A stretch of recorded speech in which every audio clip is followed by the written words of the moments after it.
Tak ada hal yang lebih melegakan daripada akhirnya bebas dari problem pelik yang menekan sekian lama. Sebentar lagi kita akan menemukan apa yang membuat kita bisa bebas dari tekanan hidup sehari-hari.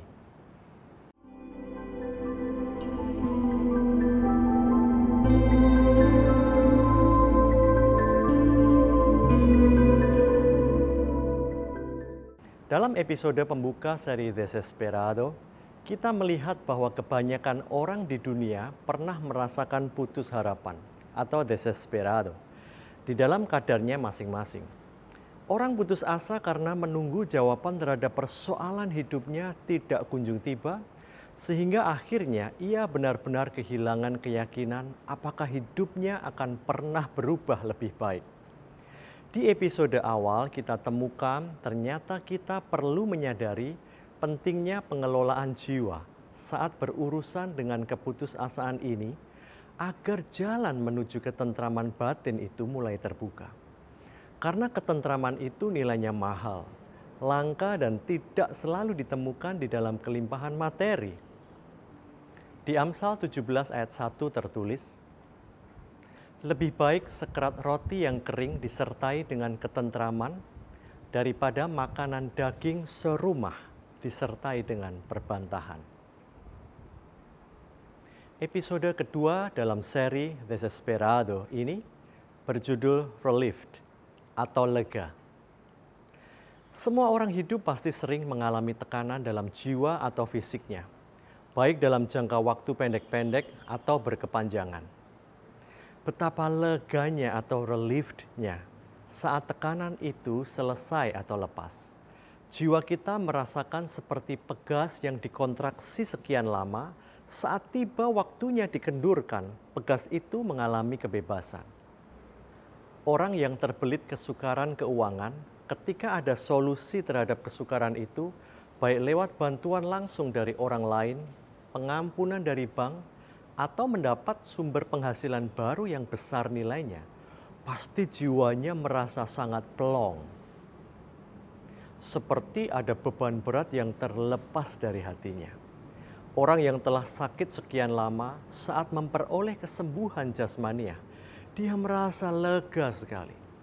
Wanita yang begitu lama tidak bertemu jodoh atau pasangan suami istri yang bertahun-tahun tidak dikaruniai anak, saat bertemu sang pangeran belahan jiwanya atau tiba-tiba rahimnya muncul janin, maka mereka akan merasa suatu relief atau kelegaan luar biasa yang tak bisa diungkapkan dengan kata-kata.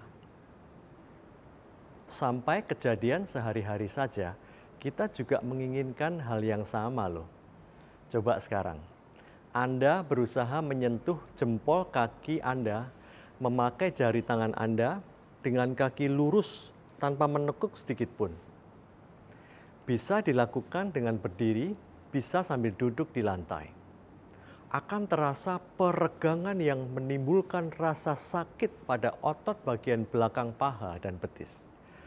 Bagi yang lentur, dia akan bisa menahan dalam posisi ini selama 1 menit. Orang lain hanya kuat beberapa detik saja. Bahkan ada yang jari tangannya sama sekali tidak bisa meraih jempol kakinya. Setelah menahan 30 detik, saat dilepas, sensasi rasa lega bisa menyelimuti tubuh kita. Makan sampai kenyang setelah menahan lapar 2 hari, minum air dingin setelah kehausan di bawah terik sinar matahari berjam-jam, mendapat penghiburan saat perkabungan, bebas dari ketakutan dan kecemasan yang mencekam berbulan-bulan. Seperti itulah perasaan lega itu. Perasaan lega atau feeling of relief juga diciptakan Tuhan dan diizinkan ada untuk memberikan rasa nyaman dalam jiwa makhluk ciptaannya. Yohanes 16 ayat 21 mengatakan, seorang perempuan berduka cita pada saat ia melahirkan, tetapi sesudah ia melahirkan anaknya, ia tidak ingat lagi akan penderitaannya, karena kegembiraan bahwa seorang manusia telah dilahirkan ke dunia. Kita tidak bisa menghindar dari nyeri sakit bersalin dalam hidup ini, apapun itu bentuknya. Kesakitan itu menimpa manusia tanpa memandang bulu. Jadi, kita yang saat ini sedang dalam proses persalinan, bawalah pikiranmu mengimajinasikan lahirnya seorang bayi yang elok tidak lama lagi. Saya teringat saat selama seminggu menunggu untuk naik meja operasi awal Juni 2020 yang lalu. Saya membayangkan kondisi saya setelah operasi bahwa saya akan bisa berjalan normal kembali. Dan itu menolong mengembalikan harapan saya. Pertanyaannya sekarang, apakah kita pasrahkan total saja kepada Tuhan tanpa melakukan apa-apa untuk menyelesaikan masalah kita agar kita mendapat secercah kelegaan atau a piece of relief itu? Jawabannya pasti tidak. Yang jelas, satu hal sudah pasti, barang siapa memiliki dan dimiliki Kristus, ia dijamin surga dan saat di dunia ini, ia dijamin dikasihi oleh Tuhan. Tuhan bisa saja membuat mujizat kreatif lewat perwujudan konkret pertolongan itu secara instan atau lewat proses. Namun bisa juga hingga akhir hidupnya tidak terjadi manifestasi pertolongan sama sekali. Jangan kaget loh mendengar kenyataan ini. Saudara, diri kita sendirilah yang memegang peran utama dalam menentukan kadar hasilnya. Orang yang lebih rajin, cerdik dan berani ambil resiko pasti akan menuai penghasilan lebih banyak dari yang kurang rajin, kurang cerdik dan kurang berani. Orang yang melatih tubuhnya lebih keras dan konsisten pasti akan lebih cepat pulih dari operasi dan dari sakitnya. Atau lebih berotot dan lentur dari mereka yang jarang berolahraga atau meregangkan otot-ototnya secara disiplin setiap hari. Dalam hal ini, Tuhan tidak turut campur dan tidak bisa disalahkan. Apakah kelegaan itu selalu akan termanifestasi dalam bentuk jawaban yang nyata? Apakah jika tidak ada perwujudan solusi real, kita tidak bisa merasa lega? Apakah kesulitan keuangan harus selalu terjawab dengan adanya uang di tangan terlebih dahulu?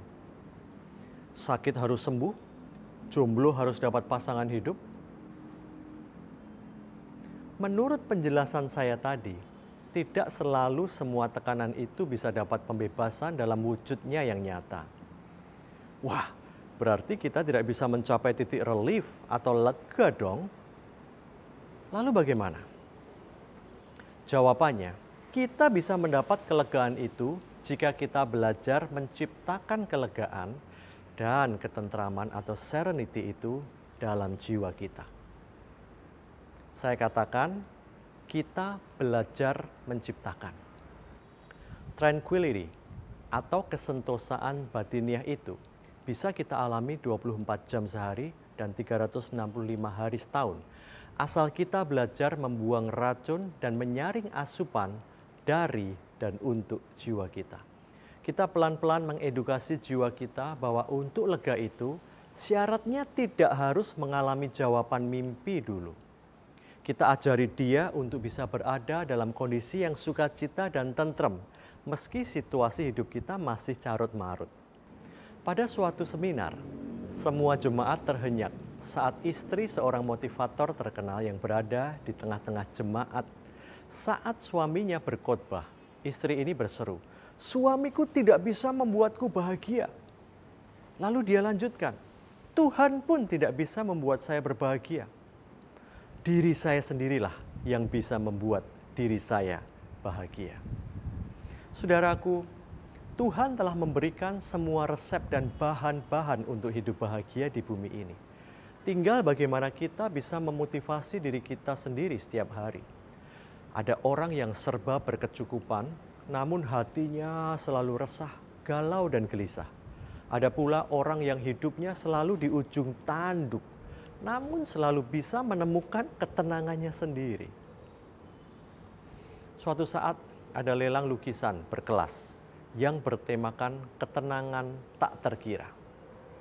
Di antara puluhan lukisan yang hampir semuanya menampilkan lautan teduh, sawah hijau dan pegunungan permai, ada satu lukisan yang didominasi warna-warna yang kontras dan membara serta dipenuhi dengan guratan angin topan badai, halilintar menyambar-nyambar, dan hujan belerang dari gunung berapi yang sedang meletus. Tapi lukisan ini laku paling mahal. Kok bisa? Mengingat apa yang digambarkan jauh dari tema ketenangan tak terkira. Saat ditanya para wartawan kenapa, sang pemenang lelang berkata, di tengah kekacauan yang tergambar di lukisan ini, perhatikan ini. Tuh, di ujung kiri kanvas ada anak Raja Wali yang sedang tidur memejamkan mata dengan tenangnya di bawah sayap induknya yang terkatup. Seolah-olah sedang melindungi sang anak Raja Wali dari halilintar yang menyambar-nyambar itu. Sang pelukis mampu merepresentasikan judul dengan sempurna, ujarnya. Saudaraku, ketentraman tetap bisa dihadirkan tak peduli kondisi sekitar kita yang serasa mengepung kita dengan masalah. Mazmur 131 ayat 2 mengatakan, sesungguhnya aku telah menenangkan dan mendiamkan jiwaku, seperti anak yang disapih berbaring dekat ibunya. Ya, seperti anak yang disapih jiwaku dalam diriku. Ada dua pelajaran di sini. Yang pertama, aku telah menenangkan. Itu sebuah kata kerja yang diaktifkan oleh diri kita sendiri, bukan tergantung Tuhan atau kondisi sekitar. Yang kedua, menenangkan dan mendiamkan jiwaku seperti anak yang disapih jiwaku dalam diriku. Seperti yang telah saya utarakan di episode pembuka, letak perasaan tertekan dan kelegaan, kegelisahan dan ketenangan itu ada di dalam jiwa, yaitu di dalam pikiran dan perasaan kita. Di episode selanjutnya, kita akan mengupas bagaimana mengelola jiwa, bagaimana mendetoks racun dari jiwa, menyaring agar kedap terhadap polusi yang bisa mencemari jiwa kita, dan menentukan asupan vitamin apa dan antioksidan jiwa macam apa yang bisa menjaga kebugaran jiwa kita itu. Sampai bertemu di episode berikutnya. Tuhan Yesus memberkati.